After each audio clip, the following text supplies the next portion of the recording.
ఇవన్నీ మాట్లాడుతున్నారు తప్ప లూలు మాల్స్ అంటండి, మీకు తెలుసా మలేషియాలో లూలు మాల్ ఆపరేషన్స్ అన్ని క్లోజ్ చేసుకుని దివాలా తీసేశారు, తెలుసా మీకు అది? ఇండోనేషియాలో వాళ్ళ ఆపరేషన్స్ అన్ని క్లోజ్ చేసేసారు.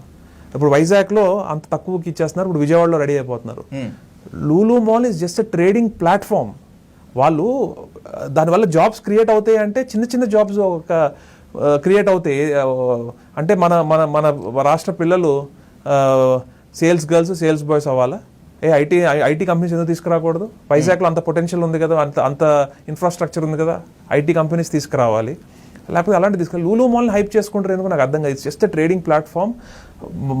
వాళ్ళు మన మీద లాభాలు మన మన మన ప్లేస్కి వచ్చి ట్రేడ్ చేసుకుని, బ్రిటిష్ వాళ్ళు వచ్చి అలా ట్రేడ్ చేసుకుని మన ఎలా కప్పాలు కట్టుకుని సంపాదించుకున్నారో ఈ లూలు కంపెనీ కూడా వాళ్ళు వచ్చి ట్రేడింగ్ చేసుకుని వాళ్ళ ప్రాఫిట్ తీసుకుని వెళ్ళిపోతారండి.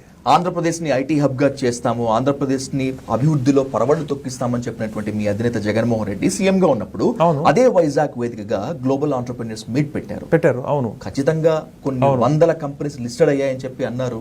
అవును, కట్ చేస్తే గ్రౌండ్ లెవెల్లోకి ఏమీ రాలేకుండా పోయింది. అది మీ వైఫల్యం కాదు. ఇప్పుడు అదాని డేటా సెంటర్ ఎవరి టైంలో వచ్చిందండి? జగన్మోహన్ రెడ్డి గారి టైంలో వచ్చింది. ఏవైతే మన JSW స్టీల్ ఫ్యాక్టరీస్ ఏవైతే శంకుస్థాపన చేశారో అవన్నీ కూడా జగన్మోహన్ రెడ్డి గారి టైంలో వచ్చినాయి. అలానే నాకు పేరు గుర్తురాలేదు, ఇంకో పెద్ద వెరీ బిగ్ ప్లైవుడ్ కంపెనీ కూడా జగన్మోహన్ రెడ్డి గారి టైంలోనే వచ్చింది. ఇవన్నీ కూడా జగన్మోహన్ రెడ్డి గారి టైంలోనే వచ్చినాయి. కానీ వీళ్ళు ఏంటంటే జగన్మోహన్ రెడ్డి గారిని బ్యాడ్ చేయాలి, జగన్మోహన్ రెడ్డి గారు విధ్వంసం చేస్తున్నారని చెప్పి క్రియేట్ చేసి అక్కడ అసలైన విధ్వంసం ఇప్పుడు జరుగుతుంది.